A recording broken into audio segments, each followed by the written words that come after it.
Bom dia, galera. Eu sou o Antônio. Eu sou a Ana. Eu sou o Misael. Eu sou a Larissa. E eu sou a Priscila. E esse é o nosso podcast. O nosso assunto de hoje é sobre a Guerra dos Farrapos. E como convidado de hoje trouxemos o professor Antônio Juliano Tomé, da Escola Pedro Maciel, para debater sobre o assunto.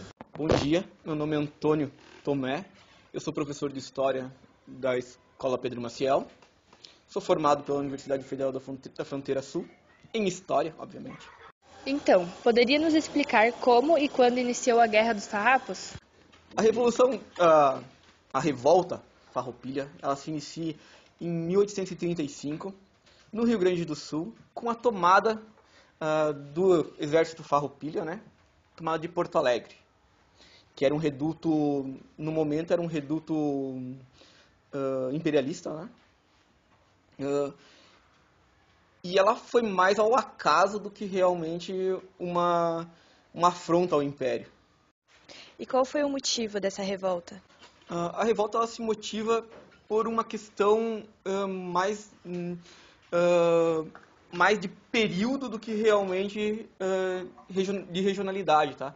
Era um problema nacional que, como ela é uma revolta de período regencial, onde não se tinha um imperador no poder, o governo regencial ele era feito mais para o centro-sul do país, mais Rio de Janeiro, São Paulo e Minas Gerais. E as outras províncias do Brasil elas ficavam meio que à mercê do governo e de pagar impostos e sustentar esse governo centralizado na capital, no Rio de Janeiro. Então, os revoltosos, né, lembrando vocês que não foi uma revolta pelo povo, nem para o povo, nem com motivos altruístas, tá? A revolta farroupilha ela é feita por estancieiros ricos já, que queriam melhores condições do preço do charque que eles vendiam, tá? Então, esse descontentamento com o governo era quase que era somente por causa do preço mesmo, de diminuir impostos e melhores condições de venda dos seus produtos mesmo. Então, professor, qual foi o principal líder da Guerra dos Farrapos? O principal líder da Guerra dos Farrapos, então, foi o general Bento Gonçalves. Bento Gonçalves da Silva, que era filho de um estancieiro próximo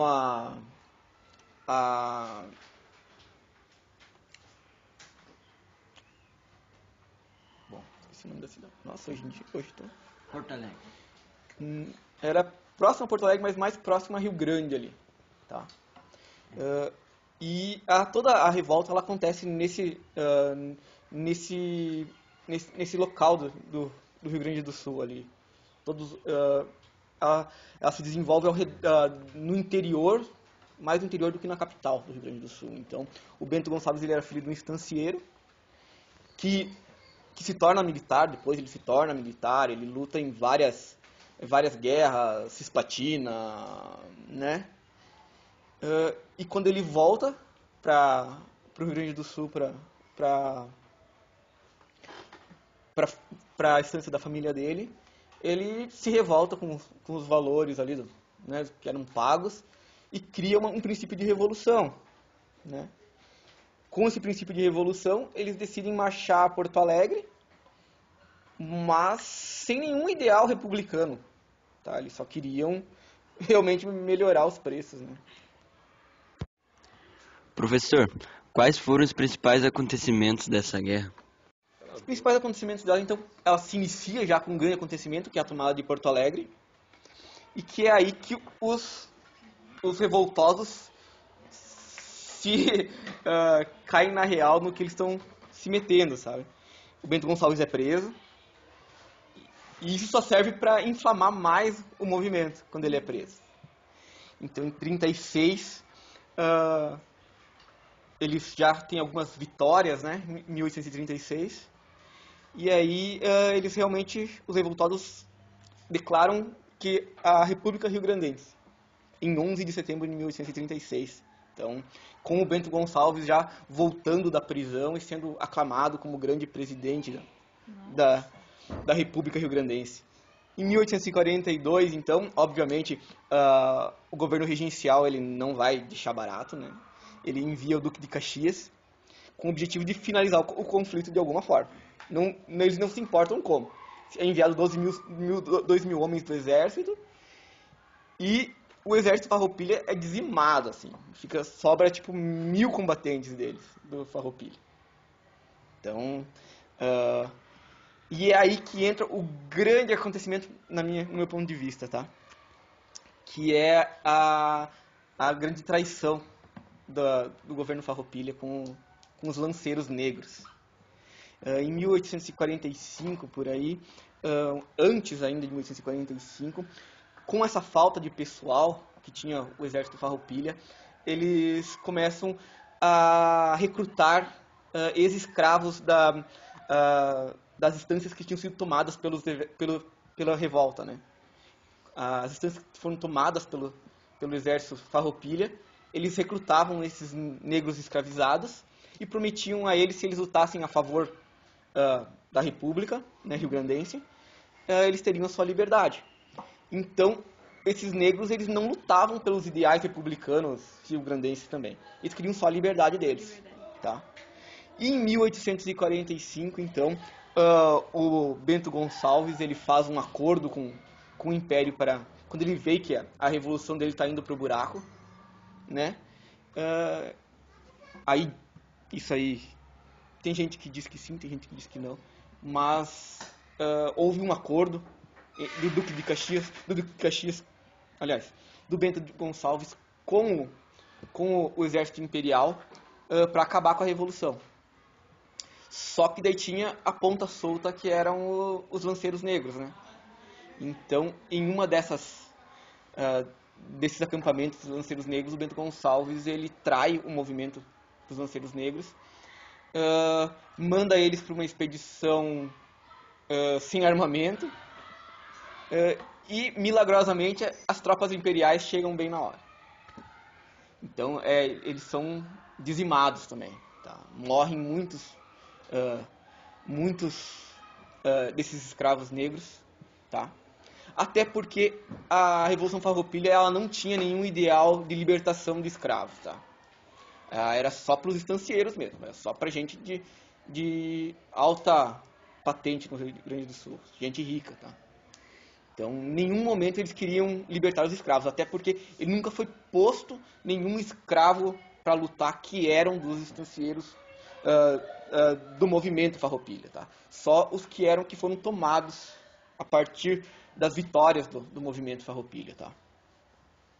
Então, em 1845, esses negros são traídos.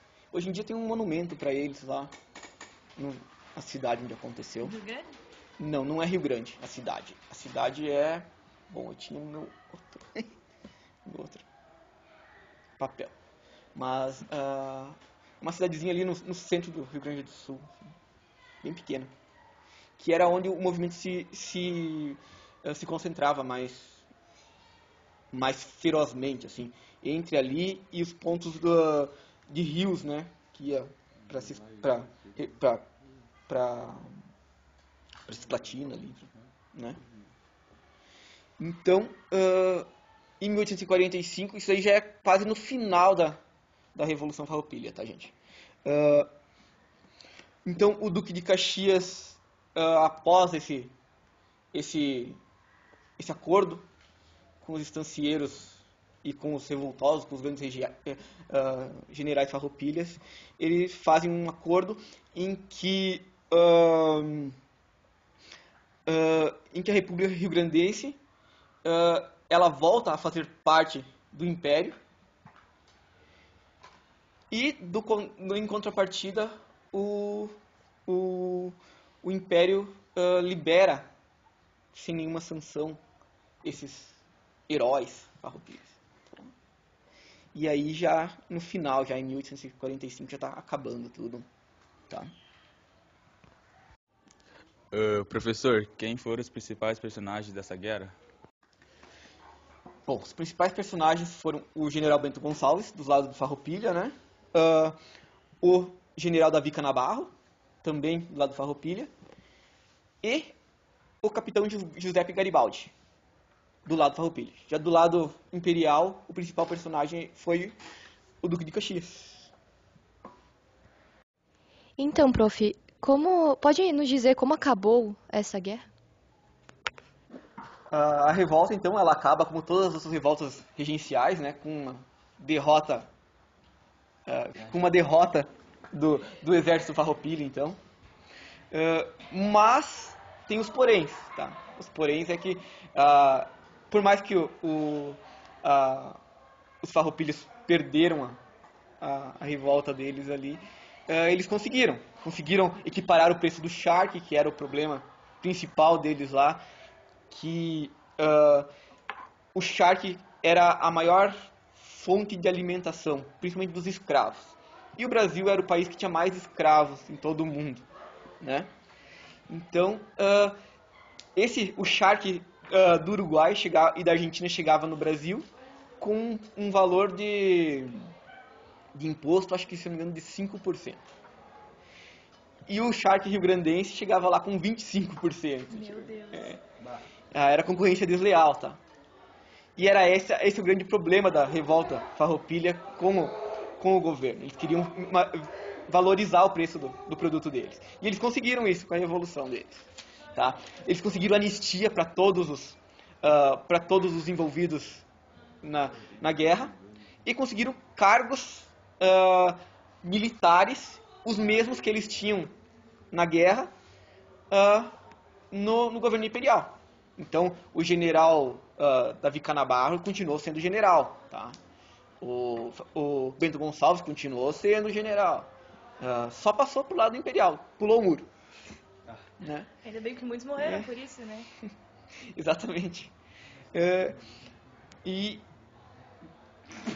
foi assim que acabou. E poderia nos dizer quais foram os resultados dessa revolução para os gaúchos? Para os gaúchos, é o grande sentimento que eles têm de pertencimento, né? Inclusive, o pessoal do Rio Grande do Sul se encara muito mais como gaúcho do que realmente como brasileiro, né? E de caráter de guerra, tá? de revolta, o movimento nunca foi separatista. Então eles conseguiram o que eles queriam. Conseguiram continuar fazendo parte do Império e conseguiram o objetivo que os estancieiros queriam, tá? De novo, então, para o povo do Rio Grande do Sul, então, é comemorada a Semana Farroupilha até hoje. Dia 20 de setembro é o dia da revolta, né? Então, aqui em Chapecó é comemorado, tem um Parque Farroupilha. Muito famoso esse dia, inclusive. Todo mundo vai lá, né? Existe danças tradicionalistas, mas no final das contas, como se dizem, é a revolta que o Rio Grande do Sul perdeu, finge que empatou e comemora como se tivesse ganhado, né? Bom, eu então, em nome de todo o grupo, devo agradecer a sua presença, a sua participação aqui, a sua colaboração, principalmente, e o seu conhecimento. Obrigado a todos pelo convite e fico à disposição para uma próxima. Se precisarem, eu sempre estarei disponível. Tá bom.